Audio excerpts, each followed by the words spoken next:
Bonjour à tous les amis, j'espère que vous allez bien. Bienvenue dans cette nouvelle vidéo des dessins de Ted.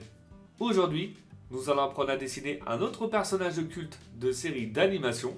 Vous l'avez peut-être reconnu pour certains, il s'agit de la tortue Franklin. Allez, c'est parti pour 23 minutes de tuto dessin. Pour cela, comme d'habitude, nous allons avoir besoin d'une feuille A4, d'un crayon à papier et d'une gomme, d'une boîte de crayons de couleur ou feutre de couleur, ainsi qu'un feutre noir ou un liner. Allez, let's go! On va commencer tout d'abord par notre esquisse au crayon à papier. Donc vous allez tracer une grande ligne verticale au centre de votre feuille. Donc ce trait nous servira de référence pour notre dessin. Maintenant, avec des traits de crayon assez fins, on va tracer des formes assez simples pour positionner le personnage sur notre feuille, donc pour être sûr d'avoir la place nécessaire. Donc dans un premier temps, je vais dessiner un grand cercle sur la partie haute, donc pour la base de la tête. Ensuite, en dessous de celui-ci, une grande forme ovale de même largeur, donc pour la base du corps. En bas à droite, une courbe assez simple avec une forme ovale pour le pied et la jambe. Donc on va faire la même chose sur la partie gauche.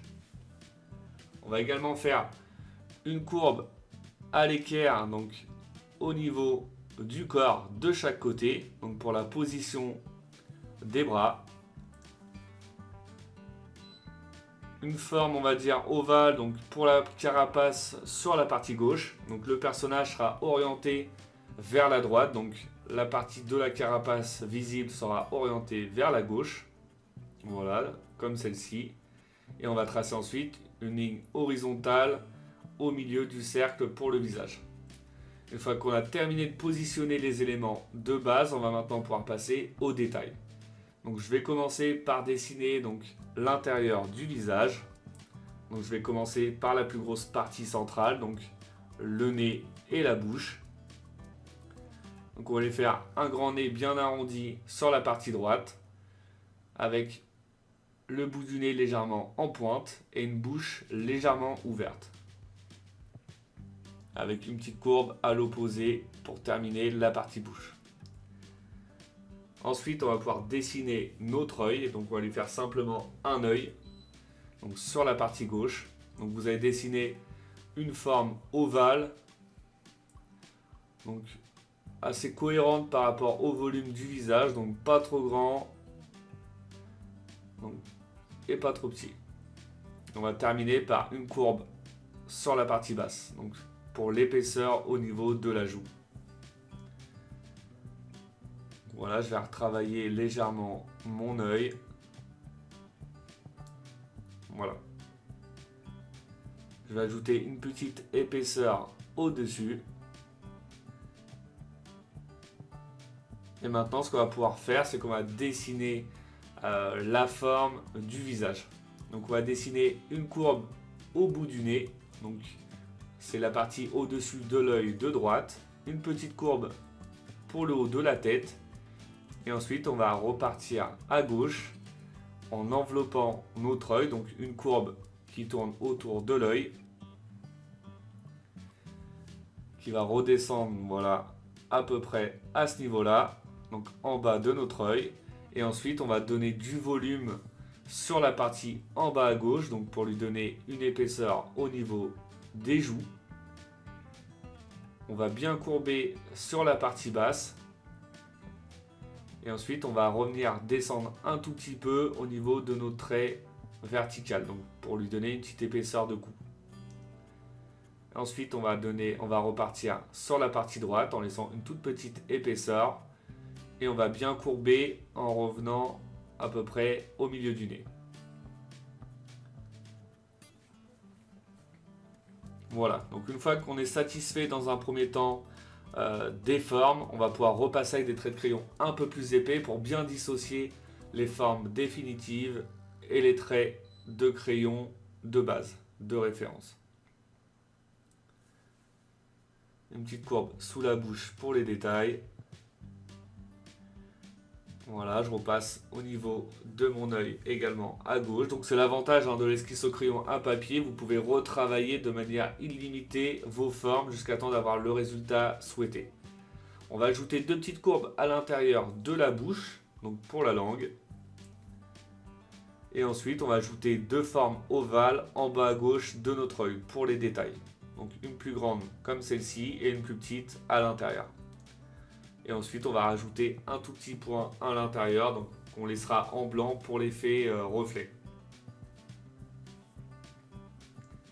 Donc voilà pour la forme du visage. Maintenant, on va pouvoir passer aux détails. Donc on va lui ajouter une casquette, donc une des caractéristiques du personnage, et bien sa petite casquette rouge. Donc on va faire une courbe qui rentre à l'intérieur, qui va longer au niveau de notre œil. On va ressortir au-dessus du visage. On va bien arrondir sur la partie haute et on va revenir en haut de notre nez. Ça, c'est pour la partie de devant de la casquette.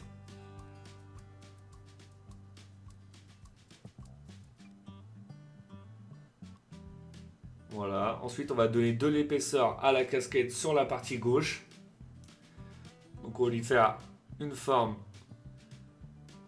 arrondie sur la partie haute. On va revenir tout en haut.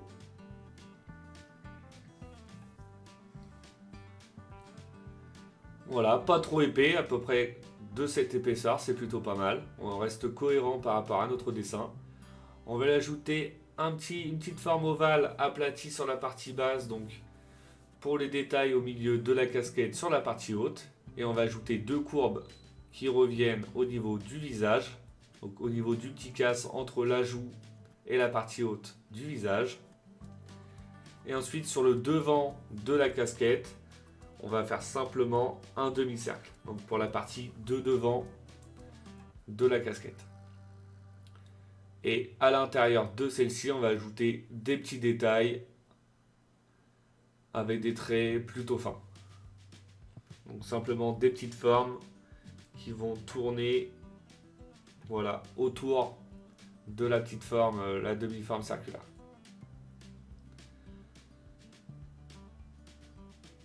Donc voilà, c'est plutôt pas mal. On a terminé avec la partie haute du visage du personnage. On va maintenant pouvoir passer au corps.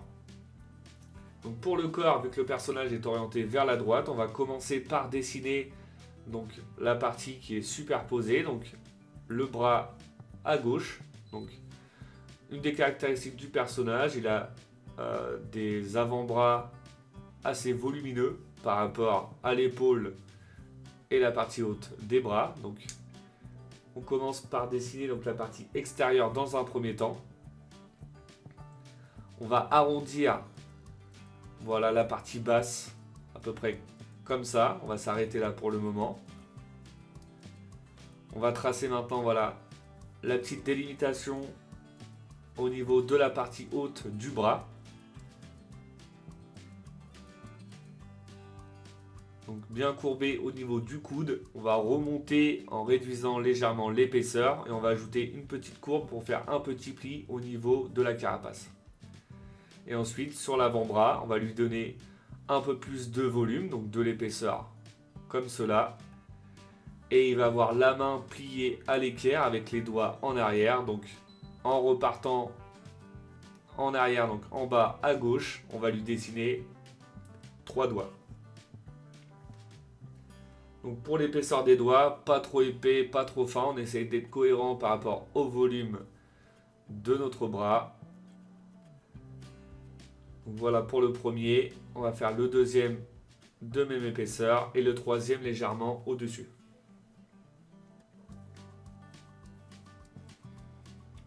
Avec un petit pli à ce niveau-là. Voilà pour le bras, c'est plutôt pas mal. On va maintenant pouvoir dessiner donc la forme de la carapace sur la partie centrale du ventre. Donc on va lui faire un petit casse, donc une courbe avec un petit casse, voilà à peu près à ce niveau-là. Et notre petite courbe légèrement moins large. Ensuite on va repartir en bas au niveau de la main. On va bien courber sur la partie basse. Donc on va bien l'arrondir. On va remonter en suivant notre forme ovale de référence.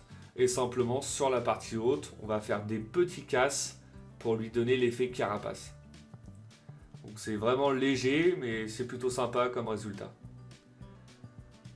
Et ensuite, on va pouvoir ajouter des petits détails à l'intérieur de la carapace. Donc simplement 3 courbes à la verticale, assez fines, et 2 fois 2 courbes à l'horizontale. Ça fait des petites tablettes de chocolat de la carapace. Voilà, c'est vraiment très simple mais efficace.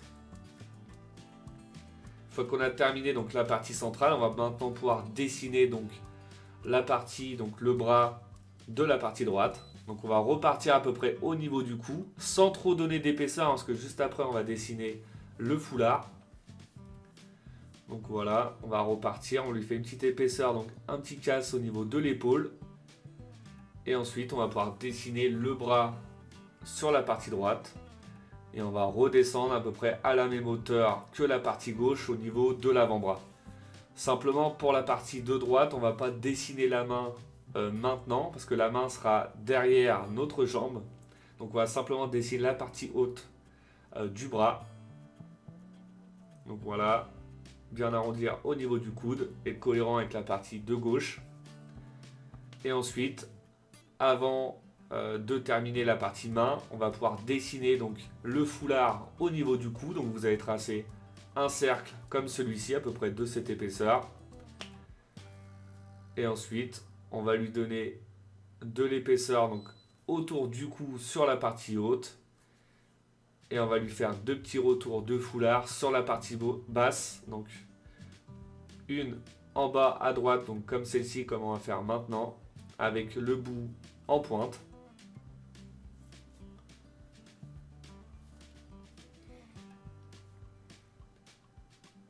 Voilà pour la partie droite. Pour l'autre partie basse à gauche, on va les faire un peu plus grande, qui va venir se superposer par rapport à la carapace. Et le petit retour qui enveloppe au niveau du cou.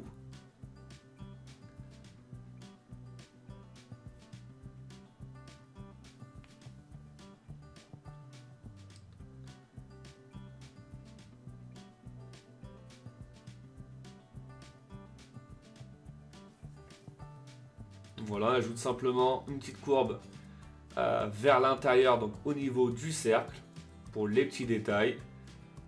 Et là, voilà, vous voyez, j'ai retracé avec des traits un peu plus épais pour donner un petit peu plus de volume à mon foulard. Et voilà, le résultat, il est plutôt sympa comme ça.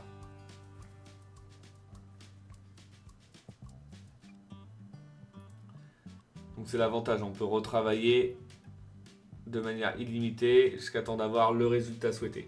Donc là ensuite j'ai ajouté une petite courbe au-dessus de ma carapace, donc sur la partie droite, en faisant la petite délimitation au niveau de l'épaule. Et maintenant je vais pouvoir dessiner donc ma jambe ou ma patte, hein, si vous préférez, en bas à droite, pour pouvoir par la suite terminer ma main et le bout de l'avant-bras. Donc pour la patte, on va lui donner quand même donc, un peu le même principe que pour les bras. Une petite épaisseur donc, au niveau des cuisses. Donc c'est complètement inversé. Et on va donner de l'épaisseur sur la partie basse. Donc un volume beaucoup plus important. Plus on va descendre, plus ça va être volumineux. On va bien arrondir sur la partie basse donc pour la patte, pour les griffes. On va faire un petit pli, voilà, à ce niveau-là, en bas à droite. Et ensuite, on va pouvoir dessiner donc le volume de la jambe. Donc le volume au niveau du pied.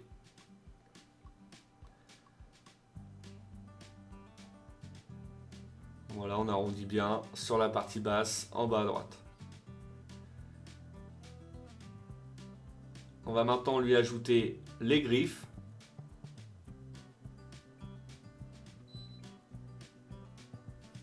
Donc des griffes assez petites. Donc on va lui en faire 3. Donc assez petites, hein. Quand je dis petites, c'est par rapport au volume des pattes. Donc c'est plutôt des petites griffes. Voilà, comme ça c'est plutôt pas mal.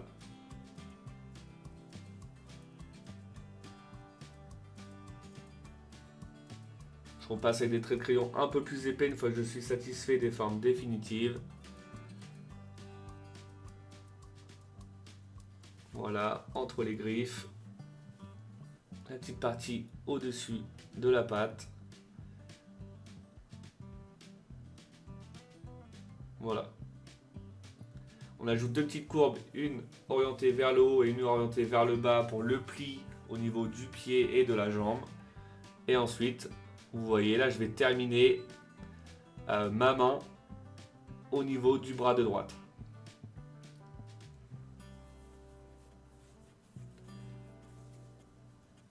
Voilà, on essaie d'être cohérent par rapport à la main de gauche.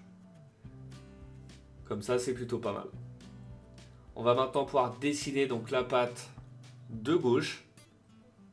Donc même principe hein, que celle de droite.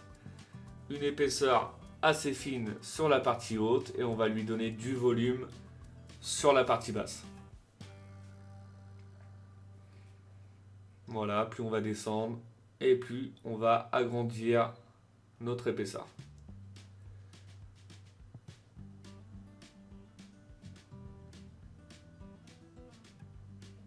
Un petit casse à ce niveau-là et on va pouvoir dessiner la forme du bout de la patte.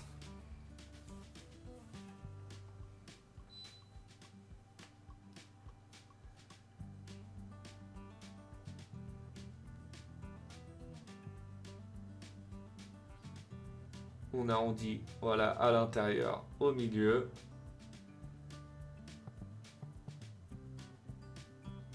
Je redonne un petit peu d'épaisseur à mes traits de crayon. On ajoute les griffes.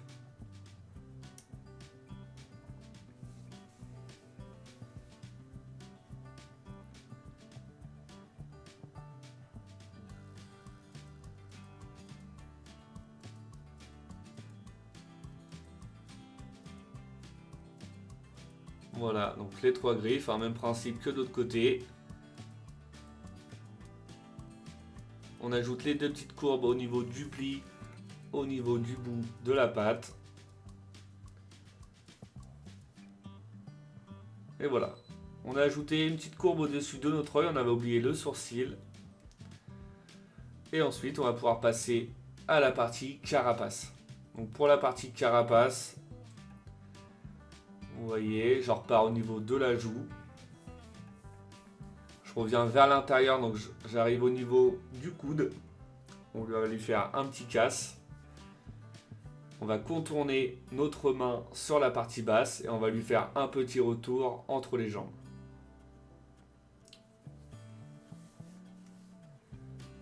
On va donner de l'épaisseur à notre première forme de carapace pour lui donner un peu plus de volume.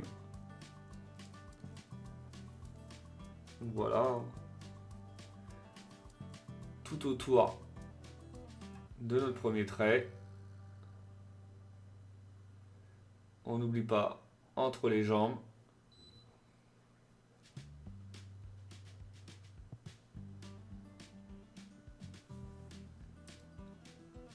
On ajoute une courbe donc sous la joue qui vient mourir au niveau de l'épaule. Et on va ajouter un trait qui part de la partie gauche, donc extérieure de la carapace, qui revient vers l'intérieur. On va faire la même chose au niveau de la main, sur la partie basse. Ensuite, on n'oublie pas de dessiner la toute petite partie de carapace en dessous de la joue de droite, qui vient mourir sur l'épaule de droite, avec un trait comme de l'autre côté, une petite délimitation. Et ensuite, on va dessiner donc la partie arrière, donc la partie volume de la carapace, la partie bombée. Donc on va tracer dans un premier temps une forme assez courbée. Ensuite, avec des traits un petit peu plus épais, on va faire des petits casses, donc comme au niveau de la carapace, au niveau du ventre. Donc voilà, des petits, on peut dire des petits plis, des petites formes de V. Un dernier sur la partie basse et on revient tout en bas.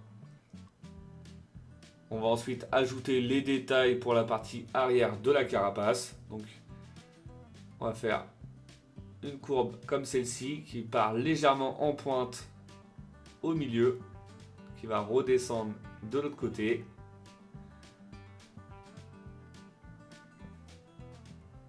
Une autre forme arrondie donc sur la partie à droite. Des petits traits à chaque pointe du bout de la carapace et des petits détails sur la partie haute. Et on va ajouter une petite courbe au niveau du coude. Donc, et voilà pour notre esquisse au crayon à papier. Le résultat est vraiment très satisfaisant. On va maintenant pouvoir passer tranquillement à l'étape du liner. Donc pour le liner, je vais commencer comme d'habitude par la partie du visage. Donc je vais commencer par les yeux. Après, vous commencez là où vous vous sentez le plus à l'aise. Il n'y a pas de faux départ. Donc surtout, comme je le répète dans chaque vidéo, avant de procéder à l'étape du liner, prenez votre temps pour l'esquisse au crayon à papier. Gommez les traits de crayon inutiles si vous avez peur de vous tromper lors de l'étape du liner. Et surtout, si vous n'êtes pas satisfait de votre esquisse dans un premier temps, n'hésitez pas à retravailler les formes qui ne vous plaisent pas. Faut vraiment prendre votre temps pour l'esquisse au crayon, c'est vraiment l'étape la plus importante. Après, une fois que vous procédez à l'étape du liner, voilà, vous avez simplement à repasser sur les traits de crayon. Et après, vous pouvez utiliser des traits un peu plus épais pour le contour du personnage et des traits un peu plus fins pour certains détails comme au niveau des yeux ou les traits voilà, au milieu pour la carapace. Donc si ce personnage vous plaît, si vous souhaitez apprendre à dessiner d'autres personnages de l'univers de Franklin, n'hésitez pas à me le mettre dans les commentaires. Vous pouvez également me mettre si vous souhaitez apprendre à dessiner un personnage en particulier, que ce soit Disney ou autre. Je m'adapte en fonction de chaque demande. Voilà, maintenant on va pouvoir repasser à notre dessin. Une fois les traits de liner terminés, on va pouvoir passer au gommage des traits de crayon et à la mise en couleur du personnage. Donc une fois les traits de crayon effacés, je commence par dessiner donc la couleur principale de la casquette, donc du orange pour la plus grande partie. Ensuite, on va utiliser cette couleur pour les griffes, du rouge pour le foulard, du bleu donc pour les détails au niveau du devant de la casquette et du jaune pour le fond de la casquette, du marron pour la couleur des yeux, du rose pour la langue et du noir pour le fond de l'œil et le fond de la bouche, du marron un peu plus foncé pour la partie derrière le foulard de la carapace, du marron un peu plus clair pour la partie bombée à l'extérieur, une couleur plutôt beige légèrement orangée donc pour la partie carapace, du jaune pour la partie du milieu de la carapace. Et on va terminer avec la couleur principale du personnage, donc du vert légèrement kaki pour la couleur principale. Et voilà, notre personnage de Franklin est maintenant terminé. Le résultat est vraiment très satisfaisant. J'espère que votre dessin vous plaît. Comme d'habitude, n'oubliez pas de mettre un petit like, ça fait toujours plaisir. Pour ceux qui ne le sont pas encore, je vous invite à vous abonner. Et je vous dis à bientôt pour une nouvelle vidéo. Bonne journée à vous et bon dessin!